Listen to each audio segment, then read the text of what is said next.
সামনেই আসছে কি বলেন তো, এই বৈশাখ মাসেই আছে কি অক্ষয় তৃতীয়া। বাহ, এই সামনেই আসছে বাবা অক্ষয় তৃতীয়া। আচ্ছা মায়েরা, অক্ষয় তৃতীয়া কেন বলা হয়? বলছে বৈশাখ মাসের শুক্লা পক্ষের তৃতীয়া তিথিকে বলা হয় অক্ষয় তৃতীয়া। আচ্ছা অক্ষয় কথাটা কেন বলা হলো মনে রাখবেন মা, ওই অক্ষয় তৃতীয়ার দিনে আমরা যদি কেউ পাপ কর্ম করি সেটা যেমন অক্ষয় হয়ে থাকবে, আর আমরা যদি কেউ পুণ্যের কর্ম করি সেটাও তেমন অক্ষয় হয়ে থাকবে। হ্যাঁ, ওই দিনে মনে রাখবেন মায়েরা, যত বেশি পারবেন পূজার্চনা করবেন, ভগবানের শাস্ত্র অধ্যয়ন করবেন, ভাগবত গীতা পাঠ অধ্যয়ন করবেন, যত করবেন সেগুলো সব অক্ষয় হয়ে থাকবে। বাবা, অনেকে মনে করে অক্ষয় তৃতীয়ার দিনে কি হয়েছিল, অনেক লীলা আছে, অনেক কাহিনী আছে, এমনি এমনি নয়। ওই অক্ষয় তৃতীয়ার দিনে সত্য যুগেরও সূচনা হয়েছিল বাবা। মৎস্য পুরাণে বলছে কত কটা কাহিনী দেখুন বাবা অক্ষয় তৃতীয়া নিয়ে। এমনকি পদ্ম পুরাণে বলছে ওই অক্ষয় তৃতীয়ার দিনে ত্রেতা যুগেরও সূচনা হয়েছিল। হ্যাঁ মায়েরা, ওই অক্ষয় তৃতীয়ার দিনে ভগবান একটা শস্য সৃষ্টি করেছিল, যেটাকে বলা হয় জব, কিছুটা গমের মতো দেখতে। তাই আপনারা যদি মনে করেন ওই দিনে আপনারা সবাই জবান্ন তৈরি করে বা জবের পায়েস তৈরি করে ভগবানের চরণে দিতে পারেন বাবা, তাহলে ভগবান সন্তুষ্ট হন। শুধু তাই নয় মায়েরা, কয়েকদিন পরেই হবে রথযাত্রা, তাই তো? ওই রথযাত্রাটা কি মাসে হয়? আষাঢ় মাসে। তাহলে রথযাত্রার জন্য কোন কোন রথ বের হয়? জগন্নাথ, বলরাম, সুভদ্রা। এই যে তিনজনের যে রথযাত্রা যেটা শুরু হয় বাবা, এই তিনজনের যে রথের যে নির্মাণ কার্য, এটাও নির্মাণ কার্যটা শুরু হয় ওই অক্ষয় তৃতীয়ার দিন থেকে। শুধু তাই নয় মা, ওই অক্ষয় তৃতীয়ার দিনে আমরা যে মহাভারত যে অধ্যয়ন করি, মহাভারতের যে এত কথা শুনি, এই মহাভারতটা পর্যন্ত বলেছিলেন কে মা? যিনি বলেছিলেন তিনি হলেন স্বয়ং ব্যাসদেব। আর যে লিখে গিয়েছিলেন, লিপিবদ্ধ করেছিলেন, সেটা আর কেউ নয় বাবা, সে হলো আমার গণেশজি, গণেশ ঠাকুর। তা যেদিন থেকে সূচনাটা শুরু হয়েছিল মহাভারত, সেটাও কিন্তু অক্ষয় তৃতীয়ার দিনে। শুধু তাই নয়, মা গঙ্গা দেবী তিনি যে মর্তে এসেছিলেন, এই মর্তে যে তিনি আসলেন, এই মর্তে এসেছিলেন বাবা ওই অক্ষয় তৃতীয়ার দিনেই।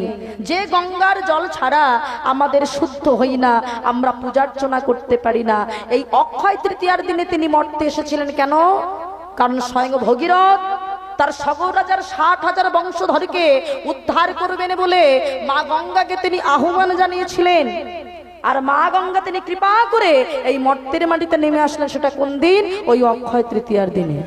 শুধু তাই নয় বাবা, এই অক্ষয় তৃতীয়ার দিনে একটি অক্ষয় পাত্র পেয়েছিল কে জানেন? যুধিষ্ঠির, ভীম, অর্জুন, নকুল, সহদেবের ভিতরে যে বড় ভাই ছিল যুধিষ্ঠির, সে সূর্যদেবের তপস্যা করেছিল। কখন? যখন 1 বছর তারা অজ্ঞাতবাসে ছিল, তখন সূর্যদেব কৃপা করে যুধিষ্ঠির মহারাজকে একটি অক্ষয় পাত্র দিয়েছিল। যে অক্ষয় পাত্রে একটা শর্ত ছিল। কি বিশেষত্ব? একটা বিশেষত্ব হলো ওই পাত্র থেকে আপনি সারা দিনে যতবার খাবার চাইবেন সমগ্র বিশ্ববাসীকে খাবার দেওয়া যাবে, খাবার কখনো ফুরাবে না। কিন্তু হ্যাঁ, সারা দিনের ভিতরে দ্রৌপদী যদি একবার ওই পাত্র থেকে যদি খাবার গ্রহণ করে ফেলে, তাহলে সারা দিনের ভিতরে ওই পাত্রে আর খাবার পাওয়া যাবে না, তার পরের দিন আবার পাওয়া যাবে বাবা। এই যে পাত্রটা পেয়েছিল, সেটাও পেয়েছিল কিন্তু ওই অক্ষয় তৃতীয়ার দিনেই বাইরা। শুধু তাই নয়, ওই অক্ষয় তৃতীয়ার দিনে আপনারা একটা ঘটনা খুব ভালো জানবেন। দ্রৌপদীর বস্ত্র হরণ হয়েছিল, দুঃশাসন দ্রৌপদীকে বস্ত্র হরণ করেছিল। আর দ্রৌপদী তখন একবার কাতর আহ্বান করে দুটি বাহু উত্তোলন করে যখন বলল, কোথায় প্রাণপতি, একবার দেখা দাও। ভগবান বস্ত্রের উপর বস্ত্র জুগিয়েছিলেন। প্রথমে বলেছিল জগৎপতি, তখনও ভগবান কৃপা করে দেখা দিলেন না। যখনই বললেন কোথায় প্রাণপতি দেখা দাও, ভগবান বস্ত্রের উপর বস্ত্রটা ঝুঁকিয়ে দিয়েছিলেন। আর যে ঘটনাটা ঘটেছিল এই লীলাটাই, সেটাও ছিল বাবা এই অক্ষয় তৃতীয়ার দিনে। তাই মনে রাখবেন বাবা, আমরা যখনই এই অক্ষয় তৃতীয়ার দিনে, শুধু তাই নয়, আমরা মনে করি কুবের হলো ধনকুবের, ওই যে ধনকুবের যে কোষাধ্যক্ষ পেয়েছিল ভোলানাথের কাছে প্রার্থনা করে, সেটাও কিন্তু বাবা এই অক্ষয় তৃতীয়ার দিন। তাই অক্ষয় তৃতীয়ার দিনে অনেকে লক্ষ্মী নারায়ণ পূজা করে থাকেন, বৈভব লক্ষ্মীর পূজা করে থাকেন। তাই আপনাদের বলবো, অক্ষয় তৃতীয়াটা আপনারা পালন করবেন। সেই দিন সকালে স্নান করে ভগবানের প্রসাদ লাগিয়ে আপনারা সুন্দর করে তার সেবার ব্যবস্থা করবেন। আসুন, উনি খুব ভালো কথা বলেছেন। সত্যিই তো আমরা যে উদ্দেশ্যে এত সুন্দর করে আজকে এই 56তম এই যে অনুষ্ঠান, এই অনুষ্ঠানে যদি আপনারা যোগদান না করেন, তাহলে ওনাদের মনে একটু কষ্টই হবে। এটাই মনে হবে যে যাত্রার সময় লোক থাকে, অর্কেস্ট্রার লোক থাকে, তাহলে কীর্তনে লোক থাকে না, মানে রাধা গোবিন্দের প্রাঙ্গণে আর কীর্তন না দেওয়াটাই ঠিক। তা সেটা মনে হয় সেটা ভালো হয় না বাবা, কারণ গ্রামের মঙ্গলার্থে দেওয়া হয় হরিনাম, সেটা আমাদের আস্বাদন করতে হবে। তাহলে মায়েরা, আমরা যে কথা বলছিলাম, এই অক্ষয় তৃতীয়ার দিনে তাহলে আমরা সমস্ত নিয়ম কার্য পালন করব। কেন করব? কেন করব না, আমাদের অক্ষয় তৃতীয়ার দিনে এত নিয়ম কার্য আমরা পালন করি যাতে ভগবানের চরণ সান্নিধ্য আমরা পেতে পারি। হ্যাঁ গো মায়েরা, তাহলে বলছে কি, আসলে ভগবানের চরণ সান্নিধ্য আমরা পাই ঠিকই। হ্যাঁ গো মায়েরা, আমরা এত কিছু পাই, এত কিছু করি, তবু আমাদের দুঃখ পিছন ছাড়ে না। কেন বলেন তো? ভগবানের এত নাম করছি, নাম শুনছি, এত নাম দেখছি, তবু আমাদের কষ্ট পিছন ছাড়ছে না। কেন জানেন? আমরা চাইতে জানি না। আমরা চাইতে জানি? চেয়েছিলেন কে মায়েরা? বলি রাজা। আমরা চাইতে জানি না। এই যে মন্দিরে আপনারা সবাই প্রণাম করেছেন, ও মায়েরা করেছেন? হ্যাঁ গো বাবা, প্রণাম করেছেন। তাহলে গোপীনাথের চরণে যখন প্রণামটা করেছেন, এখানে যে এত ভক্ত আছেন, একজন অন্তত হাত তুলে দেখান তো, কে বলেছেন, কোন ভক্ত বলেছেন যে ঠাকুর আমি তোমাকে চাই? দেখেছেন? কেউ বলিনি। সবাই বলেছে ঠাকুর আমরা সবাই, আমাদের চাওয়াটা কেমন?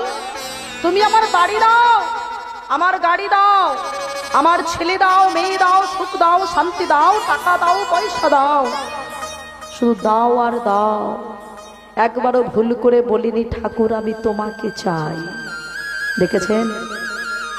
আমরা চাইতে জানি না বাবা, তাই আমাদের এত দুঃখ।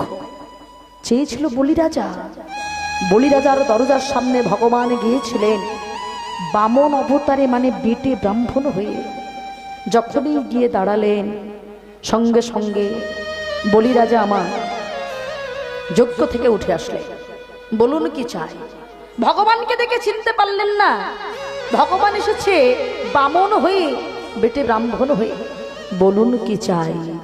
ও মায়েরা, যেই বলেছে বলুন কি চাই, সঙ্গে সঙ্গে বাবা ভগবান বুঝতে পারলেন তোমার মনে আসলে বিরাট অহংকার। বলি রাজা সবার দরজায় ভিখারি আসে, তাই বলে ভিখারিকে কেউ কখনো বলে না বলো কি চাই। কি বলেন মায়েরা? কিন্তু তোমার মনে অহংকার। বলি রাজা আমি যা চাইব তুমি আমায় তাই দিতে পারবে? কেন পারবো না? আপনি জানেন আমি কে? আমি হলাম বলি রাজা, স্বর্গ মর্ত পাতাল ত্রিভুবনের মালিক আমি। আচ্ছা বেশ, ভগবান বললেন তাহলে আপনি আমার দিকে তাকান। হ্যাঁ, আমি হচ্ছে এইটুকু। আমি যদি এইটুকু হই, ও মায়েরা ভগবান তো বামন হয়ে গেছে, বেটে ব্রাহ্মণ। আমি যদি এইটুকু হই, আমার পা গুলো নিশ্চয়ই ছোট ছোট। কি গো, এই ছোট্ট ছোট্ট পায়ে মাত্র 3 পাত ভূমি তুমি আমায় দেবে। ও বাবা, যেই বলেছে সঙ্গে সঙ্গে, যেই বলেছে 3 পাত ভূমি দেবে, বলি রাজা বলে বসলো কিছু মনে করবেন না, আপনি যেমন খাটো আপনার বুদ্ধিটাও তেমনি খাটো। কার কাছে কি চাইতে হয় আপনি এখনো শেখেননি, আপনি এখনো জানেন না। বলি রাজা আমাকে ওইটুকু দিলেই যে সন্তুষ্ট। সঙ্গে সঙ্গে চোখ বন্ধ করে বলে বসলেন, আমি আপনাকে দিলাম দিলাম দিলাম। যেই না চোখ বন্ধ করে বলেছে দিলাম দিলাম দিলাম, এবার যেই না চোখটা মেলেছে দেখলেন একটুখানি মানুষ যিনি দাঁড়িয়েছিলেন তার একটি চরণ স্বর্গে মর্তে আর একটি চরণ পাতালে দিয়ে দাঁড়িয়েছে। বলি রাজা, তুমি বললে আমি যা চাইব তাই নাকি দেবে, তাহলে একটি চরণে স্বর্গ মর্ত, একটি চরণ পাতালে দিয়েছি, বলো আর একটা চরণ কোথায় দেব? কি গো মায়েরা, আমরা তো চাইতে জানি না, চাইছে দেখুন এবার। আর কোথায় দেবে বাবা, আর তো দেওয়ার জায়গা নেই। ঠিক এমন সময় বলিরাজের স্ত্রী বিন্ধ্যা দেবী এসেছে। স্বামী, যে ভগবান তোমার কাছে এসেছে তাকে স্বর্গ দিলে হবে না? মর্ত পাতাল দিয়ে তুমি তাকে মন জয় করতে পারবি না? দিতে যদি হয় তোমার এই দেহ 3.5 বিঘা জমিটা কি তুমি দিয়েছ? কি মায়েরা, ভগবানের চরণে এত এত ফল দিয়ে ফুল দিয়ে লাভটা কি? যদি কোনো ভক্ত তার এই দেহ 3.5 বিঘা জমিটা না দিতে পারে তাহলে তো তার কৃপা হবে না। যেই না বলেছে, ও বাবা, এক পাশে দাঁড়িয়ে আছে ভগবান, এক পাশে দাঁড়িয়ে আছে নিজ স্ত্রী বিন্ধ্যা, ওই ভগবানের চরণে প্রণাম না করে বলি রাজা নিজ স্ত্রী বিন্ধ্যার চরণে প্রণাম করেছে। বিন্ধ্যা, কেবা পুত্র কেবা পিতা, পুত্রী কেন নয়, যাহা হইতে কৃষ্ণ ভক্তি সেই তো গুরু হয়। ও গোবিন্ধা, আজ আমি জেনেছি কৃষ্ণ প্রেম কাকে বলে, কৃষ্ণ ভক্তি কাকে বলে। বিন্ধ্যা গো, তুমি না হলে তো আমি জানতে পারতাম না। ও বাবা, নিজ স্ত্রী বিন্ধ্যার চরণে প্রণাম করেছে মায়েরা। প্রণাম করে যেই না ভগবানের সম্মুখে গিয়ে মাথাটা পেতেছে, অমনি সমন দমনকারী ভগবান বলিরাজার মস্তকের উপর পা তুলে দিয়েছে। বলি রাজা, আমি তোমার কাছ থেকে স্বর্গ নিলাম, মর্ত নিলাম, পাতাল নিলাম, এমনকি তোমাকেও নিলাম। হ্যাঁ বলো, আমি ভগবান হয়ে ভক্তকে তো নিঃস্ব করে দিতে পারি না। যে কোনো একটা জিনিস চাইলে আমি তোমায় ফেরতে দেবো। মায়েরা, এই জায়গাটা আমরা চাইতে জানি না, চাইছে দেখুন দয়াময়। আমি তোমার কাছে যা চাইব তুমি আমায় তাই দেবে। কেন দেব না? বলেই দেখো দয়াময়। তবে স্বর্গ নয়, মর্ত নয়, পাতাল নয়, চাইতে যদি হয়